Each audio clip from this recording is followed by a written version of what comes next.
Welcome to the Real Football Talk. I'm your host Hassan. I have Adil with me, and as our special guest, the former director of Luton Town Football Club, David Lakeman. David, thank you for coming into the show. Thank you. We'll be discussing the Luton Town versus Swansea City game, where Luton were left kind of a bit frustrated for all the dominance against Swansea City, who go second on the table into the automatic playoff position, really. David, what did you make of the game, really, and Luton squandering so many chances? Yeah, well, I thought we played very well. I thought Swansea looked pretty ordinary. They did what they needed to do, arguably, in defence. But actually, when people say the team does what it needs to do, very often what they're saying in code is that they were actually quite lucky because it only needed the penalty to be awarded potentially, or one of those balls to have bounced slightly differently, and we'd have scored. And once we scored, I think we'd have scored a few, because Swansea really didn't seem to have very much about them at all for a team who are looking pretty odds-on for automatic promotion. So, yeah, I thought we played really well. I'm really disappointed that we lost. I wasn't terribly impressed with Swansea. Certainly going forwards, they seem to have very little about them. There you go. You get football games like that. Yeah, I mean, if you look at the goal itself, really, it was kind of gifted to them with misreading the ball over the top, and then the shot itself, it was pretty much at the center of the goal. Adil, what did you take? I mean, in terms of technically how they lined up Luton Town to kind of nullify Swansea and their threats, and why did Swansea struggle so much? I think the main thing was Luton done their homework and set up to combat Swansea's possession-based game. So what happened was, what Luton did was they changed their system as well. And even though I've got it down as a, it was more, I thought it was more 3-4-1, but this wasn't really a 2. What happened was they were both doing 2 jobs. So when the attack was down this side, Cornick went down the right, and then when it was down this side, Adebayo would go down right, Cornick would go down the center. So they're basically they're sharing 2 roles to create an overlap on one side of the pitch, and quite often, actually, Cornick was going all the way across both sides. So he put in a big shift, I thought. The times when both of them couldn't, and Panzu went out to the left. So I thought quite a fluid system, but that also was part of the reason why Luton couldn't score, because there's so much rotation going on. They just never had enough people ever in the box. Every attack they did, they only managed to have one person in the box for that attack. It was rarely that they had 2 or 3 people in the box, or when they did. So I felt, to dominate and control the game, excellent tactics. So what was happening was, effectively, Luton were pressing high up the pitch, and part of the reason why we conceded the goal was because it was so aggressive that the fullbacks were going tight on the opposition. I mean, the wingbacks were going tight on the opposition wingbacks. But the problem with the system in the first 3 minutes was both central midfielders meant to press Grimes and Smith, and that left 3-on-3 here. Yeah.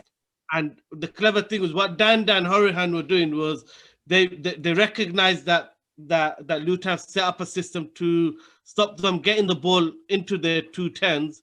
So what they did was they went out wide, and suddenly now Pearson is in a unusual position where he's not comfortable, and it got exposed. So really, one moment in the game, in the 3rd minute, cost Luton the whole game, because it allowed Swansea to continue playing defensive football and just having everyone behind the ball, instead of actually coming out and trying to pass. And so and they never looked to play passing football after that, because they didn't have to. They just played long and let Luton do all the running, knowing that really they're not getting enough threat in the box to actually score from the chances they're creating. So the cost, I mean, the high press and trying to dominate the game is what cost them the goal effectively, because they ended up having players out of position but just couldn't have it. Now, with the goal, there was two things that was quite poor. Ria.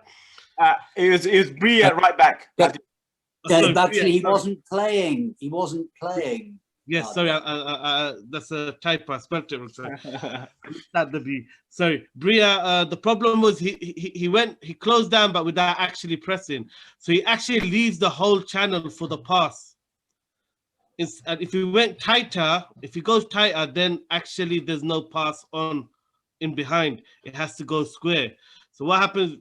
Bria was a bit slow. Brie was a bit slow in actually pressing. That creates the situation where now Pearson doesn't know whether to go in tight or not, because obviously if he stopped the pass, the Pearson can go in tight because he knows it's going to go to feet. There's no passing behind. So that's where the errors were in the goal. And obviously the second problem was Naismith playing in an unnatural position because he's never played. He struggled to sweep. The whole game he's struggling to sweep as the central defender. And what he does is he leads with his left foot instead of his right, which makes it easy for Danda just to dribble past him. And if he had dribbled with his right, tackled with his right foot, Danda wouldn't have been able to go around him so easy. But then he tackled with his wrong foot. It seemed like he dived in a bit too quick as well. Maybe he should have just seen him out really, and just not give him the chance to kind of. But I think that's the consequence of being heavily left-footed. Yeah, but we have show someone out on the outside on his right foot, so that's why he dived in, going across his body. Sorry, David, you were saying something. Well, I think we have. I think it was either the last game or the game before. We had, I think, of the back four, 3 of them were left-footed, and we had about 5 left-footers in the side. Of course, an unusually high percentage. But I thought, talk about Naismith, I thought Naismith had a very solid game indeed, apart from perhaps the goal. I thought he was actually doing a pretty good job of sweeping. I think when the balls were coming. I mean, they weren't really tested. Let's be honest. Swansea in the first half and in the second never looked to play football. They played the ball in behind. They weren't playing progressive football. So I don't think Naismith got tested as much. What he had to do was, because Luton's system was so good that you could read everything that was going on. And obviously, Ayew was quite isolated because of the fact that Danda and Hourihan kept going out wide. It left Ayew really isolated against the defenders. So he was always outnumbered. That's when Pearson doesn't try. So the only time in the game where there was a mistake, unfortunately, Swansea were able to capitalize on it. And that was the story of the match, was the clinicalness of Swansea was the difference, because Luton managed to create many situations with the pressing. The best one being the forcing Woodman into a poor clearance, and then Mpanzu going for a lob. But all those opportunities, we just weren't clinical enough. But the high press was the biggest thing, I thought, really stopped Swansea from playing. And that's testament to, because you ultimately you've completely outclassed a team going for promotion. So, it's interesting. I thought Pearson was at blame for the goal, because I think he misjudged the ball over the top. He sort of was going for it and then realised it was behind him. He didn't turn quickly enough, because he's not very quick in any event. And by the time he'd realised what was happening, it was too late. The player was in behind him, and it was quite easy then to cross it backwards into the penalty area. The Luton players had all lined up on the line, as opposed to having somebody at least in the centre of the box. So it was a fairly easy finish, and to that extent, there were it seems to me two errors beyond whatever Naismith might have done. I mean, if we be really forensic about it, you can be critical of Brie, you can be critical of Pearson.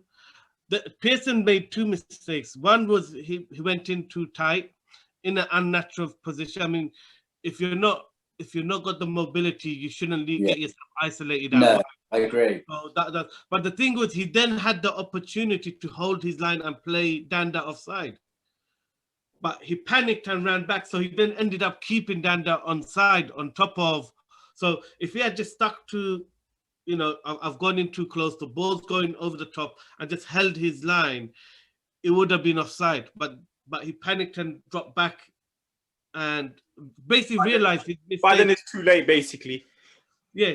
So that was, and then obviously Naismith was a bit too rash in trying to tackle with the ball out wide. He could have just shepherded it out. So those three mistakes there, and you could also, you know, you could question Potts and Clark, because they both run into, all three defenders run into near post. Yeah. And there's no one actually looking at the runs of the players. Yeah. David, do you think Sluga should have done a bit better, maybe, considering the fact that he was kind of hit with not too much power and quite... Yeah, I think Sluga is a really difficult player to assess, because he makes some brilliant saves, but he makes some brilliant howlers. And he hasn't made many bad errors this year. He made some appalling goalkeeping errors last year. He's made really overall very few, and I think on balance he's been very good. But there are occasions, it happened last week, I think it was, where the shot went in from the Norwich player, and he really should have stopped it, and it crept in on his right-hand side and looked pretty soft. And he is prone to doing things like that. He's very uncomfortable when he's in possession of the ball at his feet. He's not very good at making good clearances, and that's a serious weakness which other sides, I'm sure, look to exploit. He panics a bit when the opposition player is coming towards him, but he is a very good shot stopper. Although a friend of mine said, go on. Go Karen, David. Go on, Adil. I was saying, you say? I credit a lot of the improvement under Nathan Jones with the improvement of Sluga, because before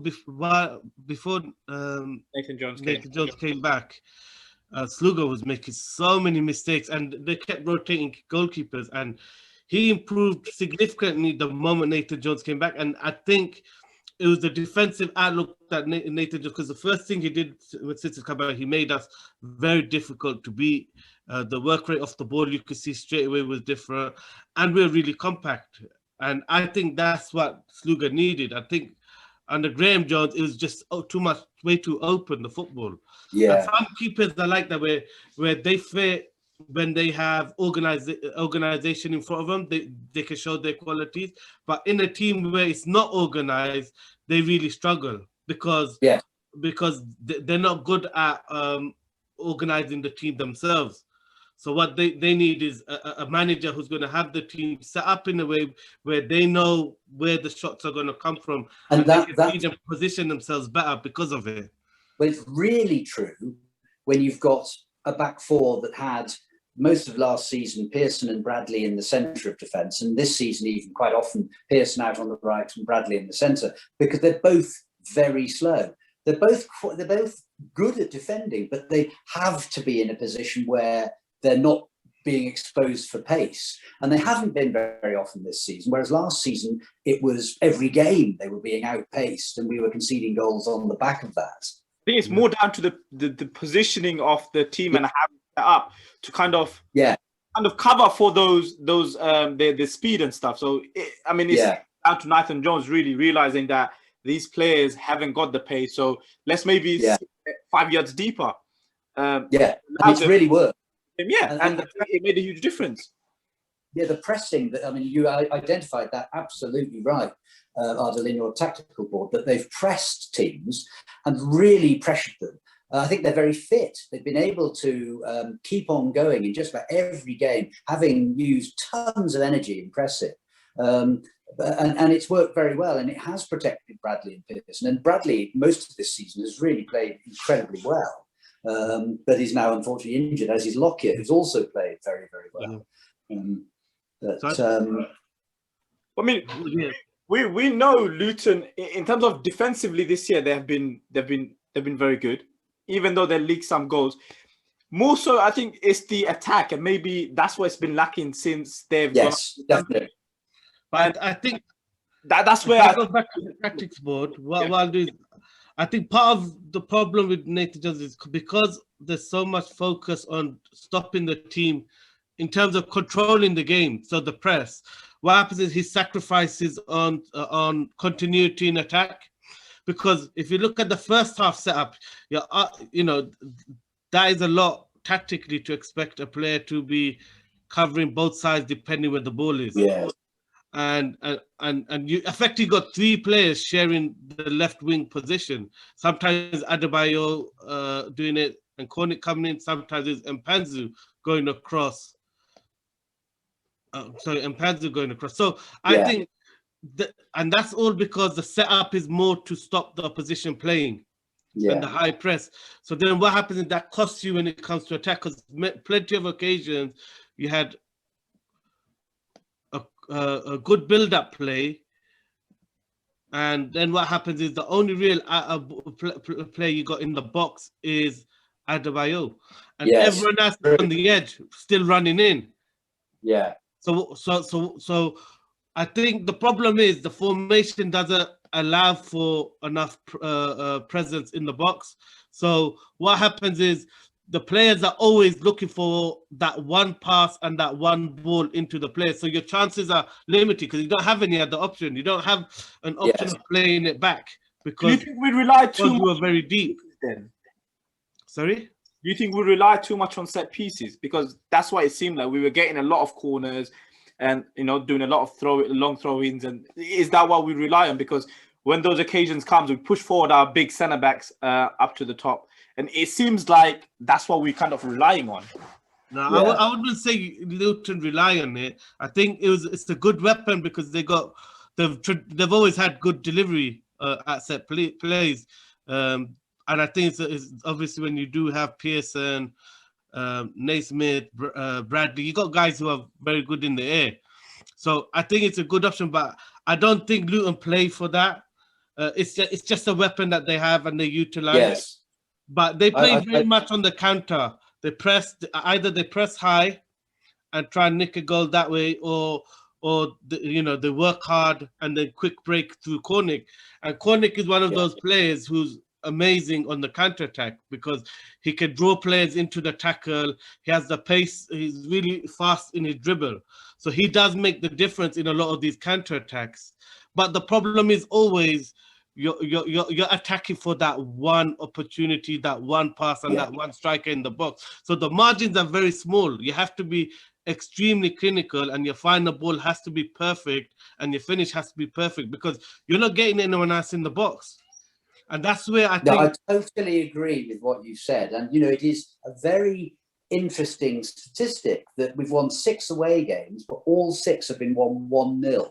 And we've only scored 9 away goals, I think it is. And it does depend upon... When Collins was playing, before we got Adebayo, Collins was actually operating as much as a defender for much of the time. And I'm not joking, but as much of a defender as he was as a forward. Adebayo is an out-and-out forward, and he gives us far more threat. But nevertheless, you're absolutely right that all depends on him getting on the end of a cross and either getting the opportunity to shoot or head or lay it off. And he's surrounded by defenders, and however good he is, like he's very good, he couldn't quite do it, could he? And what Nathan Jones did was in the second half, he put Mpanzu into the CDM and they pushed Windows and Tunnicliffe. But again, it did not fix the problem of numbers in the box. No. What you have to Tunnicliffe going out wide, you got Dewsbury Hall around the edge. You're still not getting more numbers in the box. Now, if they did this and they gave Cornick a bit more of a license to come inside, I could understand it because then Tunnicliffe and Bree are working the space down the channel. But they didn't. They kept Cornick out wide. So for all the tactical changes that Nathan Jones made, and it helped us get the ball up the pitch, it didn't help with actually creating clear opportunities because you still haven't added any numbers into the box. Yeah. And do you think he adopts that tactic partially because Adebayo, for all of his promise, is not the finished article? Cornick is not a striker. I mean, Cornick has got a terrible historical strike rate, and it's even worse this season. and I have a lot of time for Cornick because I think he is a very good winger. And you haven't got anybody else who is an out-and-out striker, so he's forced in a way to live on scraps. Would you say that's right? I still think when you're dominating a game and a team is this defensive like Swansea was, put players in the box, you're still going to increase your chances, because there was nothing about the way Swansea set up where they looked like they wanted to play and they wanted to really they were holding on for 1-0 the whole game. So Adi, don't you think bringing James Collins in that's why he brought him in, to have him in that box? But what I felt is after he brought him on, there wasn't enough ball going into it. Yeah, so what happened was they ended up with this. So they went to 2 at the back, and I won't bring the players. So what they did, pretend Potts is Collins. So they went to 2 up top and went to 2 at the back. So they've got extra man in the box, but the problem was they brought Lua on as well, who's playing inside and then coming out. So he's not actually occupying that space. So now what's happened is you got too many players in the same zone, in that own central zone where they're building up the play.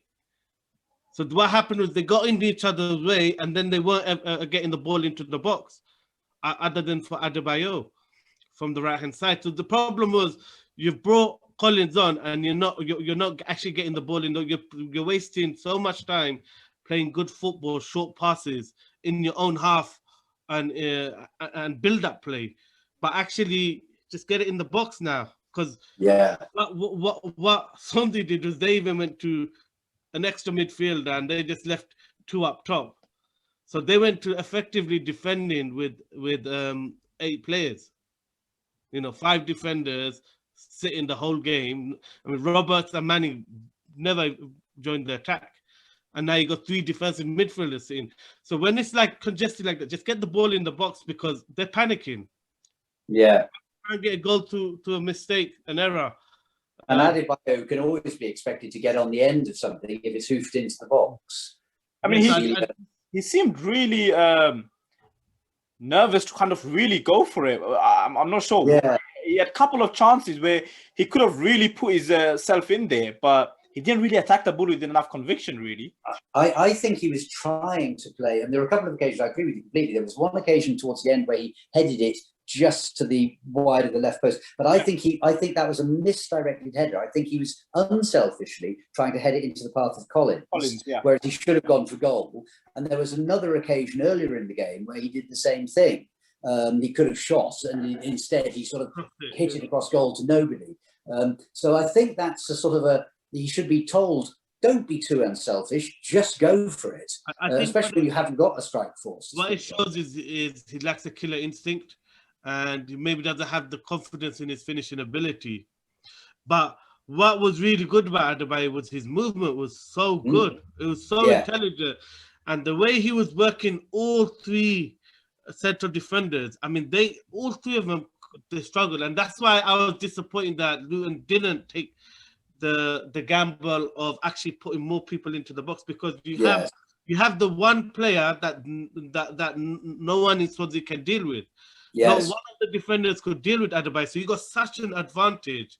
Yeah. If you just had one other guy in the box next to him, it would have created a lot more opportunity. So for all the tactical side, I just felt Luton overplayed at the end. The last 10 minutes, we were playing the ball and doing nice short passing for no reason. You got Collins on the pitch. You got the one player that Swansea cannot deal with, Adebayo. He won everything. He's won everything in every game he's played. Movement is really good. It's high class movement for a striker. Yeah. I really think if he gets the killer instinct and the confidence, this is a real good striker. I mean, he can score a lot of goals just because of that definitely. movement. It seems like real. He also, I don't. He didn't show it to David. Sorry, David. No, I interrupted you. Go on. No, I'm saying it's for all the promise. Really, it looks really positive for Luton, considering the fact they're probably one of the lowest wage bill in the whole of Championship. They are the lowest. Second lowest. So I mean, it's really good what they're doing and where they are in the Championship position. In terms of future, obviously we got a new stadium coming, hopefully soon. What's the goal? Can they push for promotion this year, maybe next year, or What do you think, David? Well, definitely not. They're miles off. But next year, I think the aim for Luton, until they have lots of money behind them, and that won't be solved by having a new stadium even, because of course the stadium still doesn't bring in enough money. Virtually all the other clubs have incredibly wealthy owners, and until you've got that, I don't think you're in a position realistically to make a tilt for promotion. I think Nathan Jones has turned out to be a good enough manager at this level that he can keep them in the division. And personally, I'm very happy with that. It would be fantastic if they fluked their way into the Premiership, because with, you know, the £100 million or whatever it is you get paid over a couple of years, they're safe probably indefinitely in the Championship, a la Norwich and so on, if they deal with it well. But I can't see that unless they can get another top draw striker and maybe strengthen in, you know, a couple of other places, that they can realistically make a tilt for promotion. But who knows? You know. I think Luton's ambitions is staying in this division, in this league, because they're punching above their weight. And the biggest compliment you have to give to Luton is their recruitment. Their scouting and recruitment is fantastic.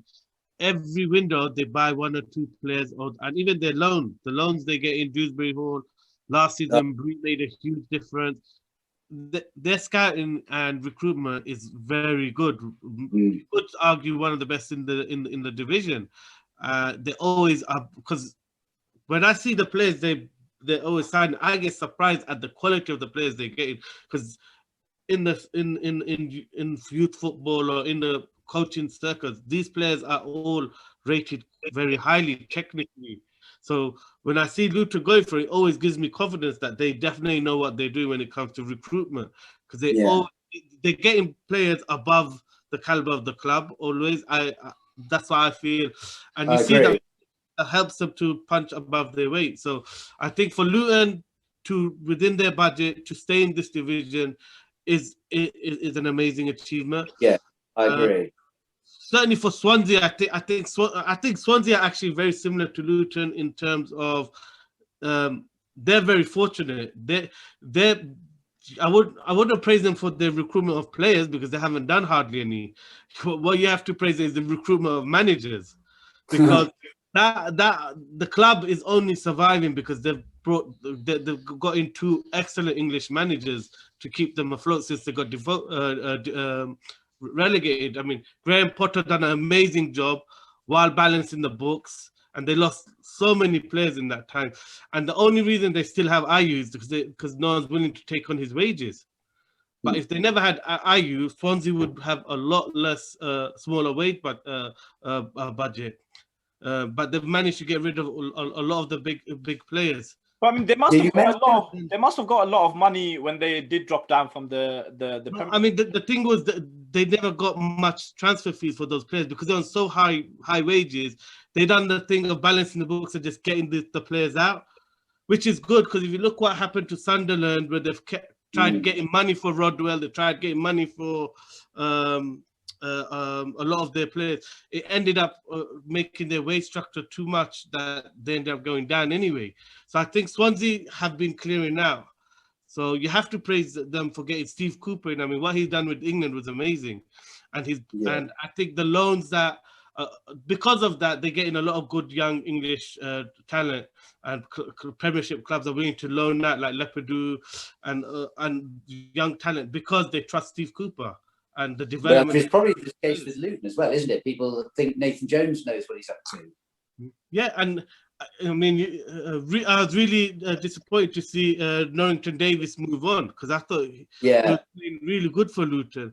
But again, that's how it is. I mean, those are the positive examples of how Premiership clubs are trusting Luton Town to improve players, give them game time. And then ultimately, if they don't make it to a team, they are going for a higher fee. No, I think it's really, Dewsbury Hall has been revelatory. He looks a really classy player. He's had a rough spell in the last few games until today, where I thought he didn't do anything spectacular today, but he showed what a good player he is. Is he, do you think, good enough to break into Leicester City's first team when he goes back to them? Or do you think he's not quite good enough? I don't think he's good enough on that level. He's a very good Championship player. Do you think we can keep him? With the sort of the angle of that question, I suppose, ultimately. It all depends on how much Leicester want, really, for the play and who else is interested. I think with Luton, clubs are willing to sell to Luton as long as other clubs don't go in for higher bids. I think even like with Norrington Davies, the only reason he moved on was because Stoke gave a really good offer. And there are clubs that have that money. So unfortunately, I think with Dewsbury Hall, the same thing might happen. I think bigger clubs will offer more money than Luton. And I mean, every week he plays. When I always listen, I watch the games on iFollow, as you'll understand, and I nearly always listen to the opposition commentators' commentary. Because it's interesting hearing what they say. And just about all of them are impressed with Dewsbury Hall. They all say what a good player he is. I was really disappointed with Tunnicliffe today. I felt even when they pushed him into the 10th position, he never showed for the ball. And then in the last 10 minutes, he suddenly came alive and he started to dribble with the ball. But he never showed for the ball. The whole second half, I was getting frustrated that do you think that's why Jones kind of pushed him up a bit more, because obviously and dropped Mpanzu back because he wasn't getting on the ball to get the attack side. He didn't even get on the ball when he went up. Yeah, only in the last 10 minutes. So he wasn't showing for the ball. So if you look at all the build-up play that Luton had, none of it went through Tunnicliffe. When they did 2 times in the last 10 minutes get the ball, he made something happen. He showed that he's got end quality in the sense that his quality of his crosses was really good. He's actually picking out a player. And I felt every other time Luton were just hitting the ball in the right areas without actually picking out the player. But with Tunnicliffe, he has that extra bit of end quality where he's actually looking to pick someone out. But he only did it 2 times in the whole game, in the whole second half. I mean, he seems to kind of like ghosted the whole game until like the last couple of minutes. Yeah, we need to kind of have a bit more commanding presence, really. And I mean, we don't know. Maybe there's fatigue, and we don't know whether he's carrying a knock something. But the point is, he was definitely a player that didn't, put his presence on the game. And even when we changed the formation to bring him into slightly more attacking players, I was disappointed to notice that he just wasn't showing for the ball. He just kept pressing up onto the third defender, and maybe that was the tactic to occupy the defender and create more space for Adebayo. Maybe that's the only thing I could think of. But then why not just get Collins on the pitch then?